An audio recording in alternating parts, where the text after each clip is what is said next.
देवकी नंदनं कृष्णं जगदानंदकारकं भुक्तिमुक्तिप्रदं वंदे माधवं भक्तवत्सलम। अर्थात सूत जी कहते हैं, जो संपूर्ण जगत को आनंद प्रदान करने वाले तथा भोग और मोक्ष देने वाले हैं, उन लक्ष्मीपति भक्त वत्सल देवकी नंदन श्री कृष्ण को मैं प्रणाम करता हूँ या मैं प्रणाम करती हूँ। ओम क्लीम कृष्णाय नमः। मार्गशीर्ष मास की कथा सुनने वाले सभी भक्तजनों का आज की कथा में हार्दिक स्वागत है। भगवान श्री कृष्ण और श्रीमती राधा रानी की कृपा सदैव आप और आपके समस्त परिवार पर सदा सर्वदा बनी रहे। आज की कथा में आप सुनेंगे राजा और किसान के भक्ति की कहानी।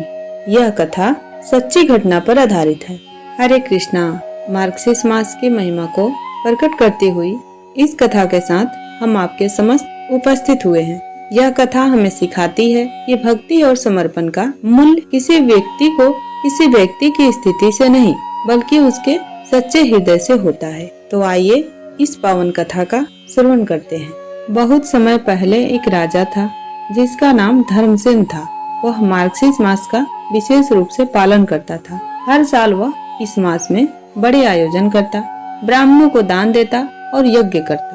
राजा को इस बात का गर्व था कि वह मार्गशीर्ष मास में सबसे बड़ा धर्म करता है। लेकिन एक दिन भगवान विष्णु ने सोचा कि राजा को सच्चे धर्म और भक्ति का वास्तविक अर्थ सिखाया जाए। उसी गांव में एक गरीब किसान भी रहता था। उसका नाम गोपाल था। उसके पास धन नहीं था, लेकिन वह भगवान विष्णु का सच्चा भक्त था। मार्गशीर्ष मास में वह हर दिन सुबह स्नान करके तुलसी के पौधे के सामने दीप जलाता और भगवान का नाम जपता। गोपाल के पास यज्ञ करने के लिए साधन नहीं थे, लेकिन उसने भगवान को अपने खेत से पहला अनाज अर्पित करने का संकल्प लिया। उसने अपने खेत में उगे कुछ गेहूं तुलसी के पत्तों के साथ भगवान को अर्पित किए। तब भगवान विष्णु ने नारद मुनि से कहा कि हे नारद, मैं देख रहा हूँ कि यह किसान सच्चे मन से मेरी पूजा कर रहा है, जबकि राजा केवल दिखावा कर रहा है। अब समय आ गया है कि उन्हें सच्ची भक्ति का महत्व समझाया जाए। न मे भक्तः प्रणश्यति, मेरा भक्त कभी नष्ट नहीं होता। इस श्लोक के माध्यम से भगवान विष्णु नारद मुनि से कहते हैं, किसान की सच्ची भक्ति कृपा करने योग्य है। गोपाल ने अपने छोटे से अन्न को मुझे अर्पित किया और मैं उसे सर्वोच्च भक्ति के रूप में स्वीकार करूंगा। अब भगवान विष्णु ने साधु का रूप धारण किया और राजा की सभा में पहुँचे। उन्होंने राजा से कहा, हे राजन, इस मार्गशीर्ष मास में सबसे बड़ा भक्त कौन है?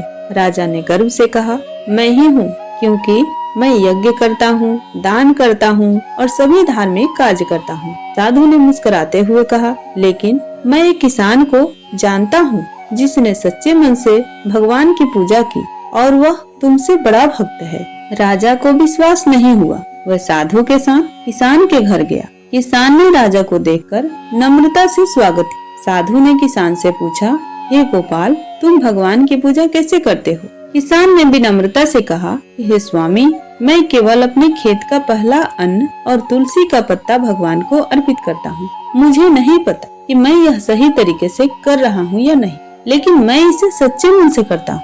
किसान का बात सुनकर भगवान विष्णु साधु का रूप छोड़कर अपने असली स्वरूप में प्रकट हुए। उन्होंने राजा से कहा, हे राजन, भक्ति धन, यज्ञ और दान से नहीं, बल्कि हृदय की पवित्रता और प्रेम से मापी जाती है। इस किसान ने जो सच्चे मन से मुझे अर्पित किया, वह मुझे सबसे प्रिय है। इस पर राजा भगवान से क्षमा मांगने लगे और किसान के चरणों में गिर गए। पत्रम पुष्पम फलम तोयम यो भक्त्या पर्यच्छति तदहम भक्त्युपहृतम शरणामि पर्यतात्मनः।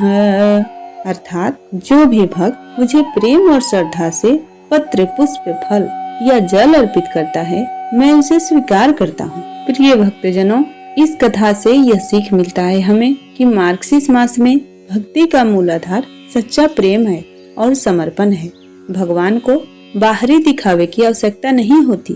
वे केवल सच्चे मन और प्रेम से की गई पूजा को स्वीकार करते हैं। सर्व परवशं दुःखम् आत्मवशं सुखम् एतद्विद्वात् समासेन लक्षणं सुख दुःखयोः। अर्थात जो व्यक्ति अपने मन और आत्मा को भगवान के प्रति समर्पित करता है वह सभी कष्टों से मुक्त होकर परम सुख को प्राप्त होता है।